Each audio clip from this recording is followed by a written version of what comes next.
राधा स्वामी दयाल की दया, राधा स्वामी साई, राधा स्वामी। जितने भी भाई बहन इस चैनल को देख रहे हैं उनको मैं यही कहूँगी कि देखते रहिए, शेयर करिए, सब्सक्राइब करिए, लाइक करिए। चैनल पे जितने आप जोड़ सकते हैं ज़्यादा से ज़्यादा जोड़िए।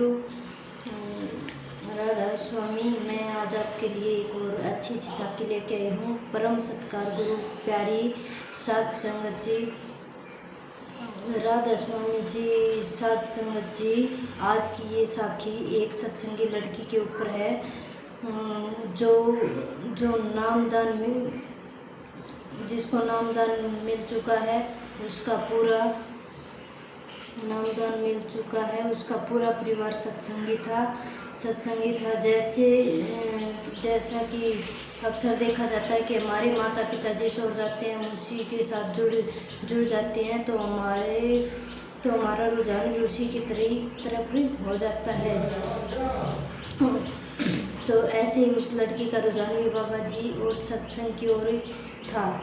उसकी पढ़ाई पूरी होने के बाद उसके घर वालों ने उसकी शादी करवा दी। और साथ संगत जी, जिस परिवार में उस लड़की की शादी हुई वो लोग सत्संगी नहीं थे। इससे लड़की के ससुराल वालों की गलती नहीं थी। मालिक जिसे अपने साथ मिलाना चाहता है वह तो मालिक की मर्जी होती है, और जिसको वह मिलना नहीं चाहता उसे ऐसी जगह जन्म देता है जहाँ पर उसके नाम की कोई चर्चा ही नहीं होती। वह परिवार भी वैसा ही था जहाँ पर मालिक के नाम की कोई चर्चा नहीं होती थी। तो जब उस लड़की की शादी नहीं हुई थी तो उसकी दिनचर्या थी कि वह सुबह उठकर मालिक के नाम का जाप करती थी। और उसका दिन मालिक के नाम से और शब्दों से शुरू होता था, और मालिक के नाम के साथ ही उसका दिन खत्म होता था। जब भी समय पाता था तो वह अपने मन को मालिक की तरफ लगाया करती थी। लेकिन जब उसकी शादी हो गई वहाँ जाकर ऐसा ना हो उसका, क्योंकि उसके ससुराल में ऐसी चीज़ करने नहीं दी जाती थी। लड़की के ससुराल वालों को ये लड़की के ना तो सुबह शब्द सुनने देते थे और ना ही उसको सिमरन में बैठने देते थे। जब भी लड़की शब्द लगाकर घर का काम करती तो उसकी सास उसे बंद कर दिया करती थी, तो उसे बहुत दुख लगता था, क्यों लग रही है। और जब वह अपनी सिमरन पर बैठने लगती तो उसकी सास कोई ना कोई काम उसके सामने लाकर रख देती थी ताकि वह भजन सिमरन पर बैठ ही ना सके। और जब वह बैठ भी जाती थी तो उसको उठाया जाता था, उसको बिल्कुल बैठने नहीं देती थी और उसे बार बार कहती थी कि हमारे घर में ये सब नहीं चलता। ससुराल वाले उसे ना ही सेवा करने जाने देते थे और ना ही सत्संग पर जाने देते थे।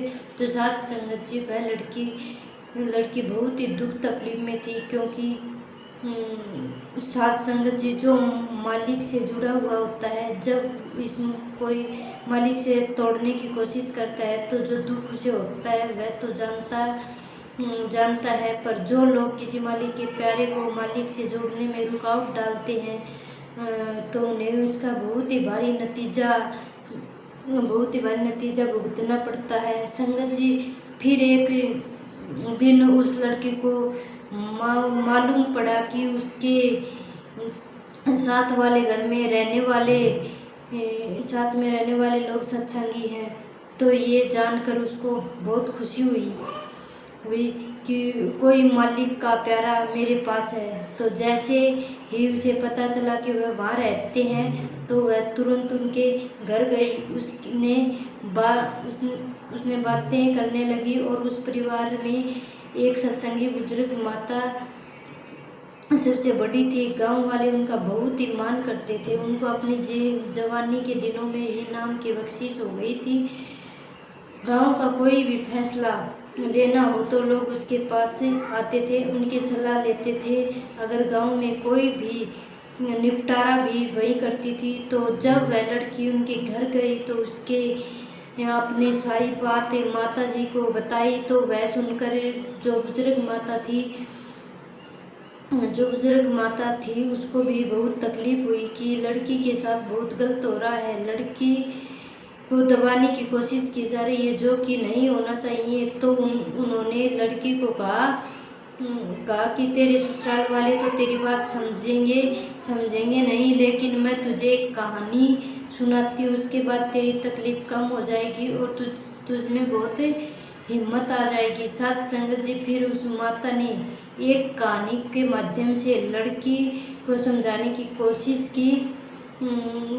की और जो कहानी उन्होंने सुनाई वह कहानी हम सबको बड़े ध्यान से सुननी चाहिए, क्योंकि ये कहानी हमारी सोच बदल कर रख देगी। माता जी ने लड़की को बताया कि एक बार एक गांव में एक किसान रहता था। उसके पास एक भैंस थी जिसका दूध निकाल कर वो बेचा करता था।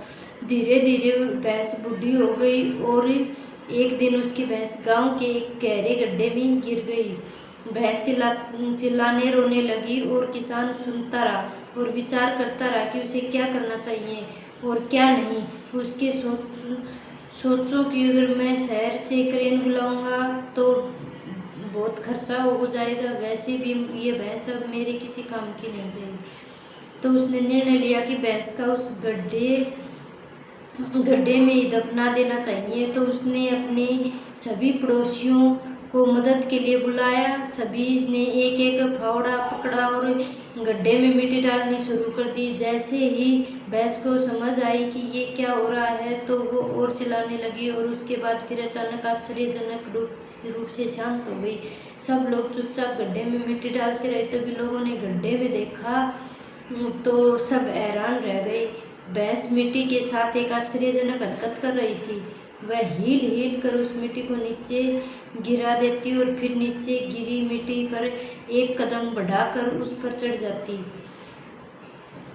ऐसे करते करते वो एक एक कदम ऊपर पहुंचकर वहां से बाहर निकल गई। तो उसे बुजुर्ग माता ने उस लड़की को कहा, ध्यान रखो, तुम्हारे जीवन में भी बहुत तरह की मिट्टी फेंकी जाएगी, तुम्हें बार बार दबाने की कोशिश की जाएगी, तुम्हें भी इसी तरह अपने लिए एक रास्ता